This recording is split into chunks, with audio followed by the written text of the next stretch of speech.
Vice President Kashim Shettima urges investors to partner with government in ensuring prosperity for all. We seek long-term partners who are ready to help us bridge our infrastructure gap with purpose.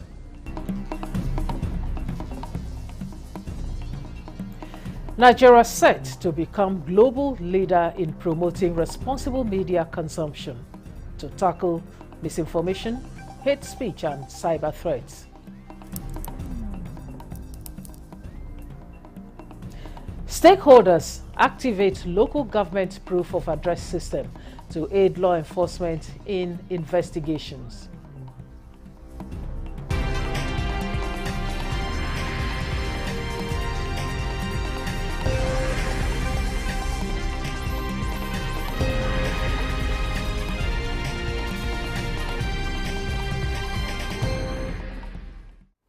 Hello and welcome to the News Desk at 6 on NTA News 24, broadcasting live from Abuja.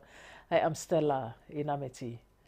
Now, Vice President Kashim Shettima says the era of public funding alone for government activities is no longer sustainable, as he calls on the private sector to partner with government in ensuring prosperity for all.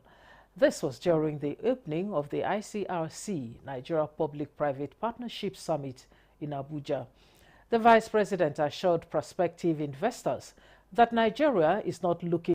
When we took charge over 2 years ago, we knew that a functional relationship between the public and private sectors will be the magic wand of transformation. That is what we are committed to, and that is what we are doing. We have strengthened the ICRC and enhanced its capacity to regulate, superintend, that is both sustainable and inclusive.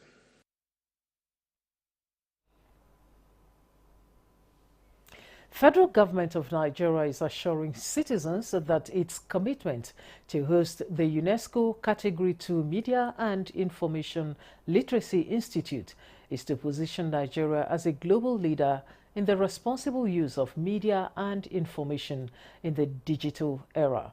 The Minister of Information and National Orientation, Mohammed Idris, at a book launch by the Guild of Corporate Online Publishers, solicit responsible online journalism and promised government continued support to a free and responsible press. Salihu Abdullahi Gwanara reports. The proliferation of citizens' journalism has compounded the spread of fight against fake news, misinformation and disinformation.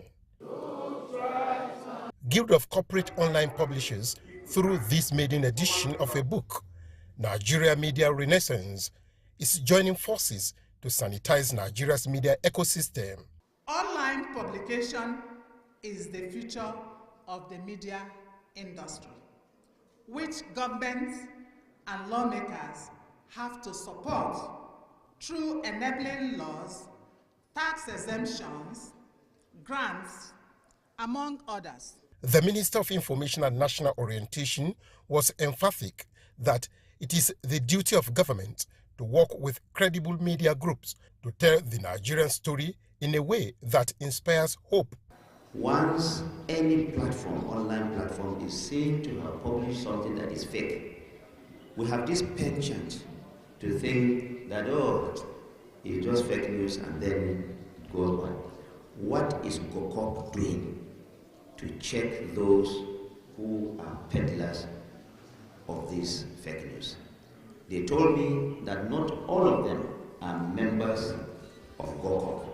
I said, yes, I agree, but it is also an additional responsibility on GOCOP to call them out and say, these are not our members, they are peddlers of fake news, they are peddlers of misinformation. The book is certainly a good account of the online publisher's commitment to uphold professionalism and ethical values. Established in 2013, this body of online publishers seeks to ensure that members uphold the tenets of journalism in doing their job and to sanitize online publishing in Nigeria. In Abuja, Salihu Abdullahi Gwanara, NTA News. Meanwhile, as Nigeria embarks on a journey to strengthen its identity management and boost national security, stakeholders from various sectors are coming together to discuss the activation and implementation of the local government proof of address system. This initiative promises to provide citizens with a verifiable and secure address, enhancing administrative processes and economic planning. Shehu Mohammed Dati reports. The proof of address system reflects President Bola Ahmed Tinubu's steadfast commitment to tackling the nation's key challenges while laying the foundation for a safe, efficient, and prosperous Nigeria. All members should team up and participate. They should take part in all the deliberations that will lead us to a successful program. These are stakeholders in various states in the north. So we are discussing all of that. Areas with peculiar challenges of insecurity, we will sit on a round table, discuss with stakeholders, including the governors. Absence of a digitized and harmonized address system in local government is believed to make it impossible to generate a reliable database needed for policing, tax administration, healthcare delivery, and electoral transparency.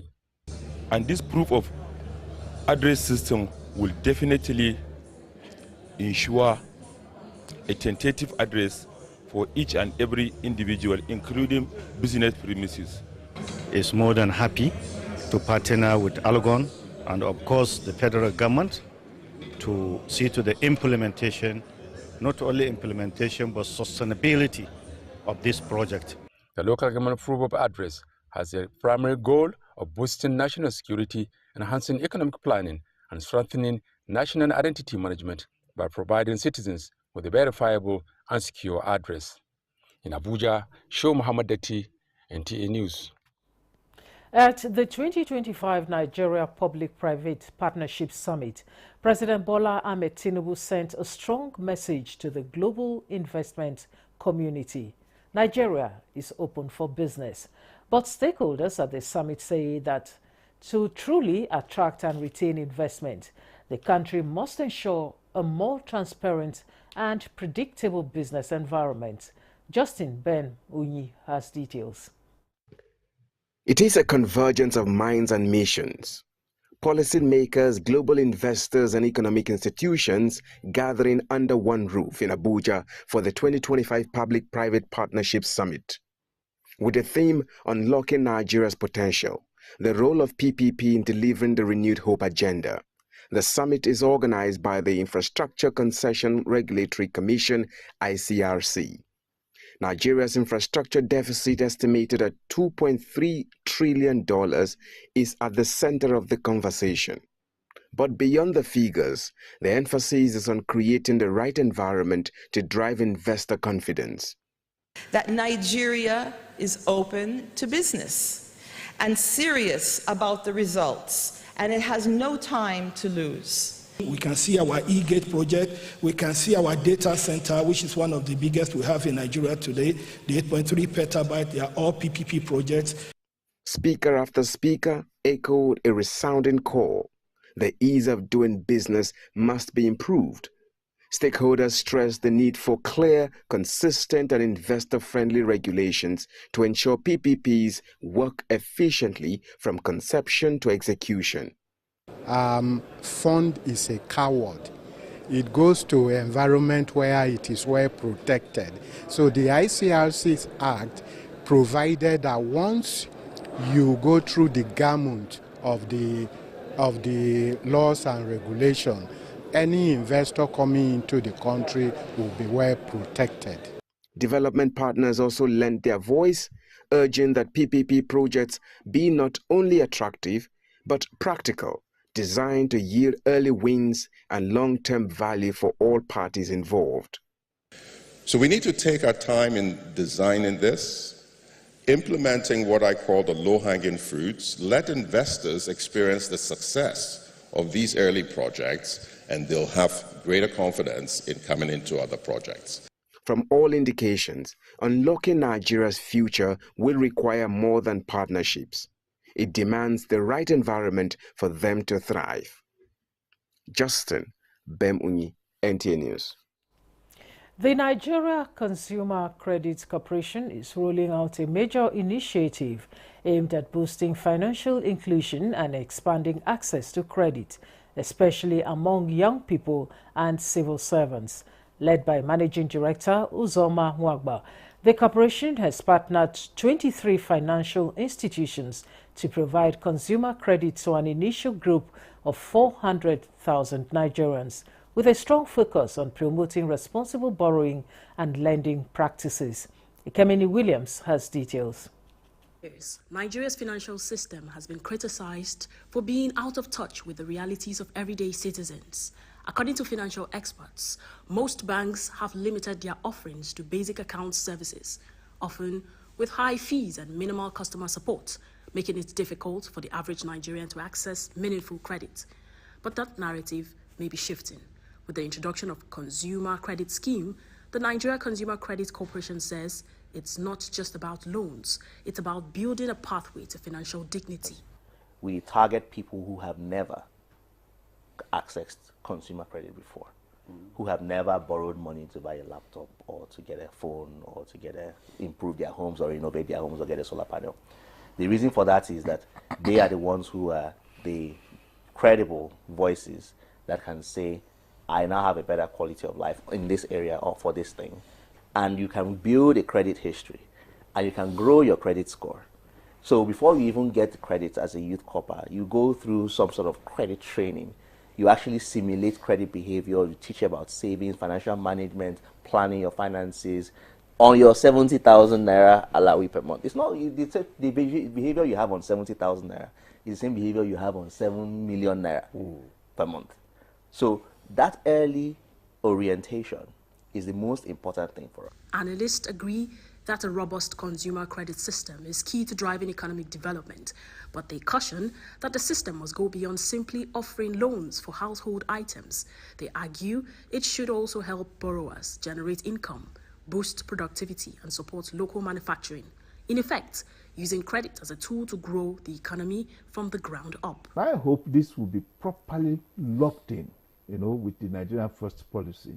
Because that if we are committed, dedicated to enhancing production and productivity, which of course will lead to increase in job creation, which of course lead to more productivity, more produce in the economy. And when you have more produce, it is also natural that it's likely prices will also continue to fall. As much as possible, it's good for people to have, to enjoy life, to have facilities and enjoy all the facilities. But I think whatever we do in our current situation in Nigeria, whatever we do that will add income, somehow, not just consume, and things like that, I think that would be better. The corporation says it hopes to reach 1 million beneficiaries with strict eligibility guidelines and transparent disbursement protocols designed to prevent misuse and ensure accountability. For Nigerians, the spotlight will be on how well it delivers real economic value, not just credit, but empowerment, opportunity, and growth. In Abuja, Ekemini Williams, NTA News. Security expert and public affairs analyst Patrick Agbambu says the persistent insecurity in Benue State is fueled by three critical issues: lack of trust among communities, ineffective political leadership, and a growing public indifference towards security matters. In a conversation on tackling the latest wave of violence and unrest in the state, Agbambu emphasized that meaningful solutions must begin from within the communities themselves. So security is not what you just throw money at. Security is what you take care of from the root. And well, there are factors that breed insecurity. Factors like when I said earlier, I said distrust. And secondly, because what is happening in Benue really is that the people there don't trust each other. Okay. And again, and when you don't trust yourself, you have this incursion of people from outside coming to aggravate your situation. And that is the situation. Today, most people are crying about herdsmen in Benue State, but it doesn't end in herdsmen because within we have so many ethnic militia groups in Benue State. The truth of the matter is that kinetic effort, if you like, keep on killing. There's a factory that produces this these people that will continue creating more problems. And that is the truth. Let us take care of the root cause of this issue, which is one. The president made a wonderful speech, released a wonderful speech, and I'm happy that he will be going to Benue tomorrow. I pray that he will drum it down to them, that there's need for them to sit down together. They must solve their problems. Nobody will help them. No federal government, no military will help them. According to the analyst, lasting peace in Benue cannot come from outside interventions alone. The people must first unite with a common goal, commit to resolving long-standing land disputes and foster community-led dialogue. Only then, he believes, can government efforts and security interventions produce tangible and lasting results. You're watching the News Desk at 6 on NTA News 24. We'll take a short break now and we'll be back with more news. Let's have credible elections at the local government so that these credible people can manage the funds of local government properly. There are a lot of respected traditional rulers in the state who can say, look, enough of this thing. Mr. Governor, welcome. Thank you for coming. When you win, what will you do? I was the first woman that mobilized women within the local government to form the National Council of Women Society by creating awareness in women that they must serve, they must be part of what is happening within their community. If you stop expenditure on infrastructure, how do you now attract investments? The state governors, the presidency, that the federal government and the local government are all waiting for revenue from crude oil. Every state has something peculiar. So the emphasis now, if your local government has something peculiar to that particular local government, the emphasis should be keep producing that particular product. We need to do three things. Prevent the ability of the terrorist groups to generate funding, their ability to recruit, and then their ability to access weapons. The traditional ruler gives me a title. I sit in the front row in the church, or if I'm going to mosque, when I'm calling, people are passing in God's own house. What am I doing? I'm mentoring a new generation who think that the only way to be taken seriously is to be seen to have a lot of money. Good Morning Nigeria, live every weekday between 7 a.m. and 9 a.m. on the network service of the NTA. Welcome back and thanks for staying with us. People's Redemption Party has condemned in strong terms the recent killings of over 100 innocent Nigerians in Yelewata and Daudu communities, as well as attacks on motorists along the Lafia-Makurdi corridor spanning Benue and Nasarawa states. A statement by the national chairman of the party, Falalu Bello. The party described the attacks as barbaric and a clear indication of Nigeria's worsening insecurity crisis, which continues to claim lives and displace communities with no decisive security action. Falalu Bello called on the federal government to prioritize security over politics, urging an immediate state of emergency in terror-prone zones and the full deployment of military and intelligence resources to halt the escalating violence. He further highlighted similar unchecked atrocities in Katsina, Zamfara, Sokoto and Plateau states, where bandits and terrorists operate freely, killing, abducting villagers and destroying farmlands, thereby crippling livelihoods and deepening food insecurity. The PRP demanded accountability from security agencies, transparency in reporting attacks, and sustained measures to protect vulnerable communities, saying that Nigeria cannot afford a government distracted by 2027 politics while its citizens are slain daily, warning that failure to act could erode public trust in the present administration. Stakeholders and leadership of the All Progressives Congress in the Kogi East Senatorial District have unanimously endorsed President Bola Ahmed Tinubu and Governor Ahmed Usman Ododo for re-election in the forthcoming 2027 general and gubernatorial elections in the state. The stakeholders, including members representing Kogi State in the Senate and House of Representatives, as well as the State Assembly, expressed their collective endorsement during a meeting held at the residence of the State Deputy Governor in Lokoja. In his address, the Deputy Governor, Comrade Joel Salifu, emphasized that there are no impediments that could prevent Kogi East from extending robust support for the re-election of President Bola Ahmed Tinubu and Governor Ahmed Usman Ododo in the 2027 gubernatorial elections, characterizing their leadership as transformational. He urged all stakeholders to unite and rally support for the party ahead of the impending elections. The motion for the unopposed re-election of President Bola Ahmed Tinubu and Governor Ododo in the 2027 general and gubernatorial elections was moved by Honorable Comfort Muchola Egwaba, the Deputy Speaker of the Kogi State House of Assembly, and seconded by Lawal Akuz, member representing Ankpa 1 constituency at the House of Assembly, and received unanimous endorsement from all stakeholders. As part of the present administration's effort to improve healthcare delivery in Kogi State, a committee for the State Task Force on Primary Healthcare Services has been inaugurated to ensure a successful public health program's implementation. Inaugurating the committee in Lokoja, Kogi State, Deputy Governor Joel Salifu charged members of the committee to work together to build a healthier and more resilient Kogi State. The Deputy Governor said the task force will play a critical role in coordinating and overseeing various primary healthcare activities, including immunization, maternal and child health, disease prevention and control, and health promotion. The State Commissioner for Health, Dr. Abdulaziz Adam, said the task force will provide a platform for intersectoral coordination and collaboration, ensuring that directives from relevant authorities are translated into real improvements in primary healthcare services at the state level.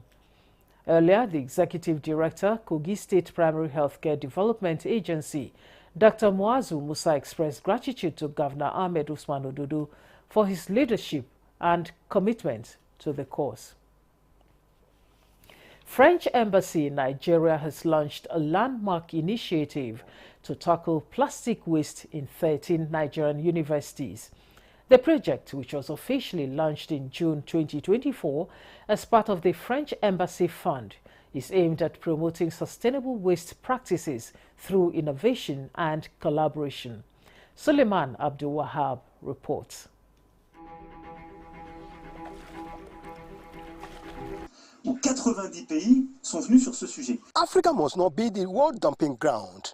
These are the words of French President Emmanuel Macron in Nice, while urging global support for local solutions for plastic pollution. This connects the growing concern of a rising plastic waste in many African cities. Echoing local innovations remain key to sustainable solutions. Nous sommes interdépendants. C'est pourquoi nous avons besoin d'un traité international. We are interdependent.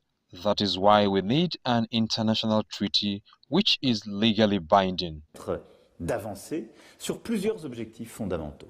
In the last 4 years, the French Embassy in Abuja has recognized university-led projects with adaptable solution and promotion of sustainable campus environments through microplants, research, training and exchange programs. The microplastics that are eaten by fish in the lagoon of Lagos might be eaten by people in Asia because fish have been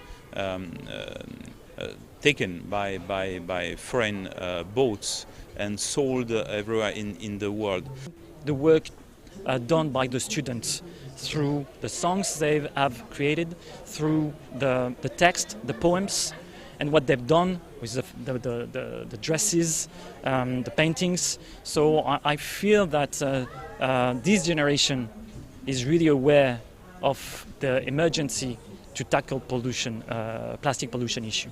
The prize remittance ceremony, everything has been great and amazing, and I've had fun. Eye opener that has opened my eyes to what plastic causes and how we can partner from one another. The embassy emphasizes it remains committed to sustainability and innovation in waste management in Nigeria, especially the support of student entrepreneurship in the recycling sector. In Abuja, Suleiman Tabu Abdul Wahab, NTA News. You're watching the news desk at 6 on NTA News 24. Here is a quick recap of our major stories. Vice President Kashim Shettima urges investors to partner with government in ensuring prosperity for all. We seek long-term partners who are ready to help us bridge our infrastructure gap with purpose. Nigeria set to become global leader in promoting responsible media consumption to tackle misinformation, hate speech, and cyber threats.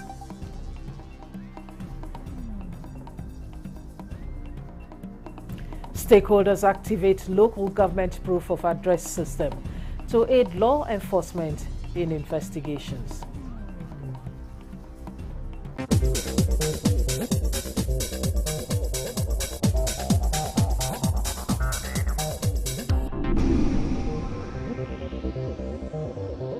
This is NTA News 24. The Corps Marshal, Federal Road Safety Corps, Shehu Mohammed, has issued a stern warning to motorists to pay their fines to designated banks and stop attempting to bribe its patrol operatives, nor entice them with financial benefits as well as other gratifications when arrested for violating traffic.